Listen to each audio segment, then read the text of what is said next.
सिलसिले को आगे बढ़ाएंगे। कुछ बात करेंगे पाकिस्तानी बॉक्सर की। उस्मान वजीर का अपने टाइटल का कामयाब दिफा, WBO वर्ल्ड यूथ टाइटल बरकरार रखने में कामयाब हो गए। उन्होंने मुसलसल 10वीं फाइट में कामयाबी हासिल कर ली है।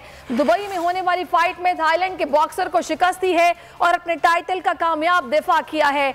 दुबई में मुकाबला हुआ, इसी हवाले से मजीद जानेंगे अब्दुल रहमान से। जी अब्दुल रहमान। जी बिल्कुल, पाकिस्तान ने एक और ज़बरदस्त बॉक्सिंग में फाइट जीत लिया। यहाँ पे दुबई में वर्ल्ड यूथ टाइटल का दफा उस्मान वजीर ने किया। अपनी 10वीं फाइट में भी नाकाबिल शिकस्त रहे। इस वक्त हमारे साथ मौजूद है। उस्मान, बहुत बहुत मुबारक हो। कैसी फीलिंग है इस टाइम पे?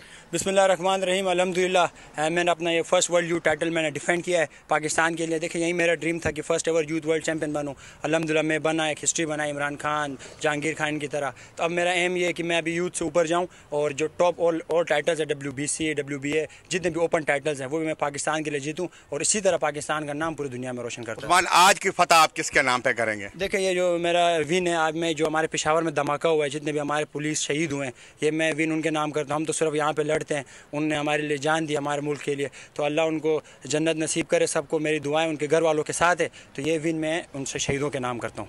बॉल न्यूज़ पिछले 5 घंटों से आपकी यहाँ पे कवरेज कर रहा है, तो क्या कहेंगे बॉल न्यूज़ के बारे में? देखिए, बॉल न्यूज़ आपको पता है अभी नंबर 1 रेटिंग में आजकल वैसे पाकिस्तान में। बॉल चैनल जिंदाबाद। खैर मुबारक। पहले तो बॉल न्यूज़ का शुक्रिया, हमेशा हमारे साथ रहता है। मुझे फ़ख्र है इस पे कि दोबारा दिफा करते हुए फिर जीता और इंशाल्लाह ऐसे ही जीते रहेंगे। इंशाल्लाह वर्ल्ड चैंपियन बन के आएंगे, सीनियर वर्ल्ड चैंपियन। जी बिल्कुल।